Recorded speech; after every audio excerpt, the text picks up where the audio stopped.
আসসালামু আলাইকুম। কেমন আছেন সবাই? আশা করি অনেক ভালো আছেন। আমি আজ আপনাদের সাথে শেয়ার করব খুবই লোভনীয় একটা বেগুন ভাজা রেসিপি।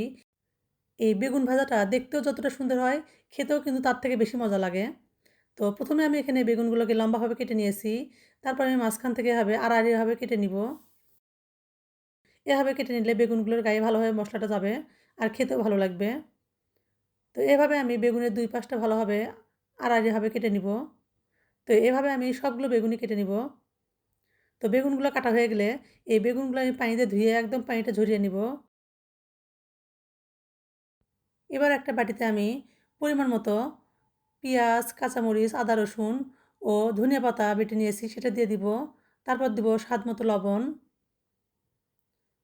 হলুদের গুঁড়া, শুকনো মরিচের গুঁড়া, ধনিয়ার গুঁড়া, চালের আটা।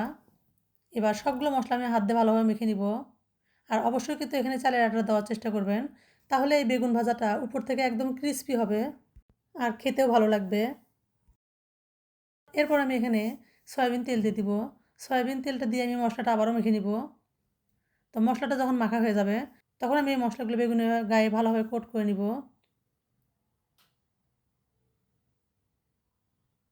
আর এই মশলাগুলো অবশ্যই কিন্তু মাখার সময় একটু শক্ত, শক্ত করে মাখার চেষ্টা করবেন। নাহলে কিন্তু বেগুনের গা থেকে পুড়ে যাবে এই মশলাগুলো।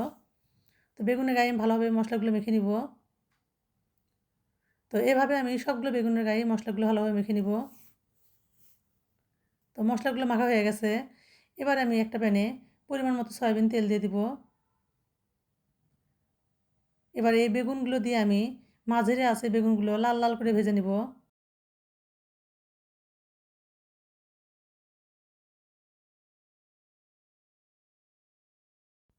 এই বেগুন ভাজাটা আপনারা কিন্তু গরম ভাত, রুটি, পরোটা কিংবা বিরিয়ানি কিংবা খিচুড়ি, পোলাও যেকোনো কিছুর সঙ্গে খেতে পারবেন।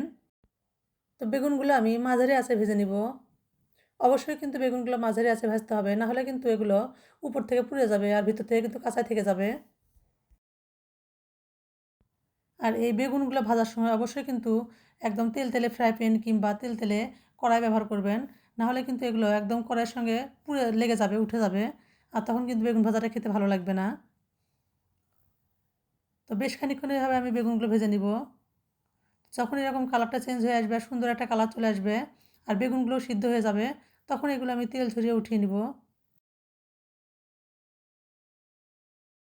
তো বেগুন ভাজাটা দেখে হয়তো বুঝতেছেন কতটা সুন্দর হয়েছে। আর এটা খেতেও কিন্তু অনেক মজা লাগে। আপনারা এভাবে একবার তৈরি করে দেখবেন। আশা করি অনেক ভালো লাগবে। ভালো লাগলে লাইক, কমেন্ট, শেয়ার করে পাশে থাকবেন। আল্লাহ হাফেজ।